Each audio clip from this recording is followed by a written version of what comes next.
All right, music fans, welcome back. It's Dave, the Real Music Observer, observing real music in real time for real people just like you and just like me. So, the question of this video is Steve Perry a difficult person to work with? That's the question. After reading that GQ interview yesterday, this is me kind of looking at both sides of the coin a little bit. I've been pro Steve Perry, and I've been just more skeptical of maybe some of the things that he's done and said in the past.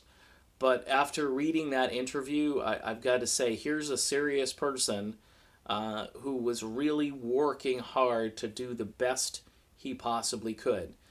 His solo album, we revisit that from time to time, but his solo album, he had a vision for that, even though he made it sound kind of like, well, Neil Sean had done two, so I was going off to do one, and so he did, and his collaborations, the folks that he had on this album to help him, were some of the West Coast's finest musicians.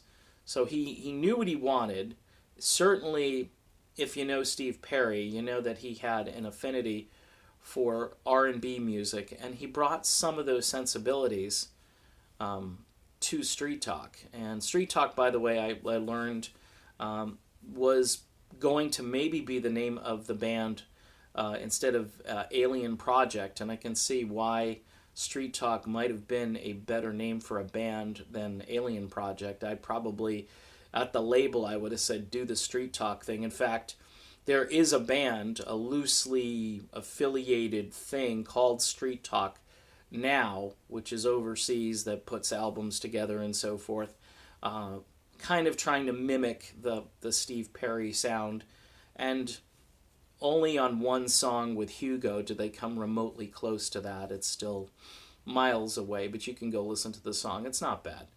I've posted it before, and I've kind of spoofed people with it and said, hey, is this Steve Perry? And people are like, no, nice try.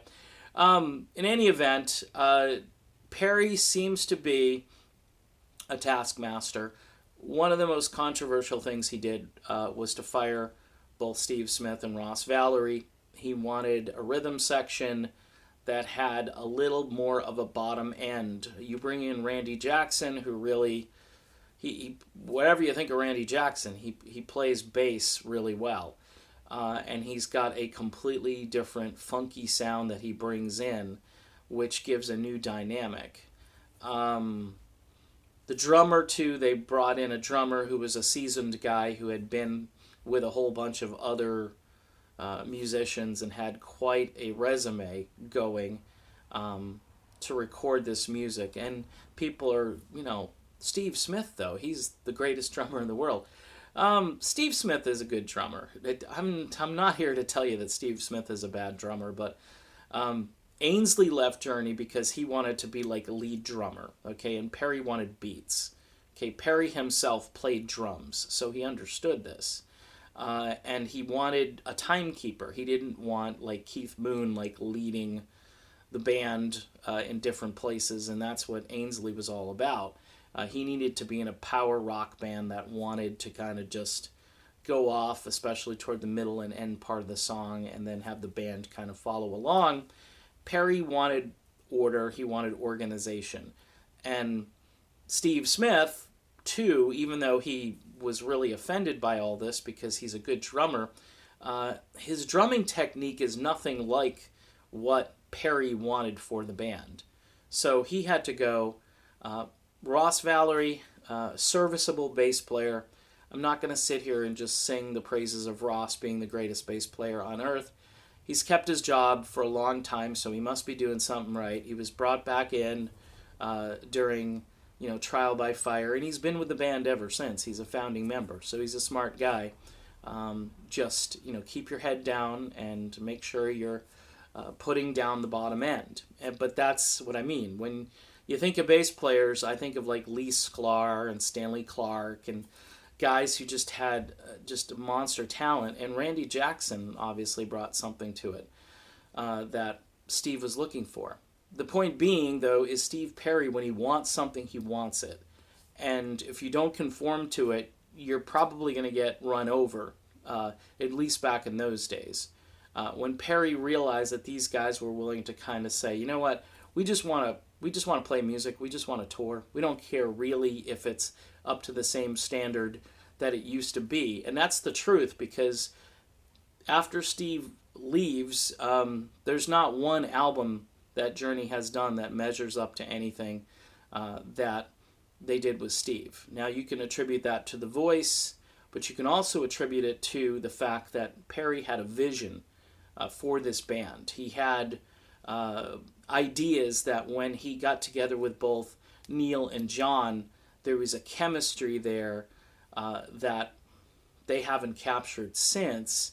I think Neil wants to go out with his own thing and try to capture that again. But Journey itself right now is basically just an entity that is just a former shadow or shell of itself. I mean, there's no question about it. It's still entertaining. It's still good. You still have good musicians there. You still have Neil Schon, who I think is worth the price of admission for the most part, because he is just a phenomenal guitar player. But everybody else, you could interchange those guys and get other guys.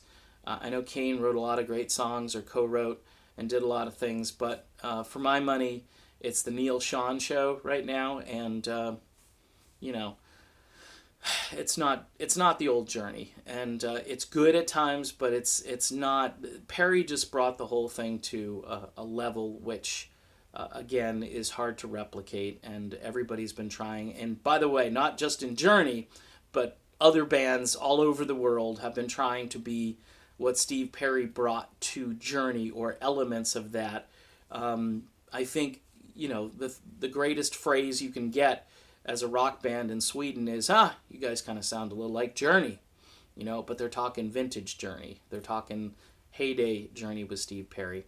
So that's my video on the topic. Do I think Steve's hard to work with? Yes, I do. I think he is meticulous and driven, and thus, if you're one of those folks that just say, it's good enough, let's just go with it, then Steve Perry and you probably are going to butt heads until something better pops out of those speakers, and Perry is there to oversee the whole thing. All right, I'm done. I'll be back with more right after these important messages. Talk to you then.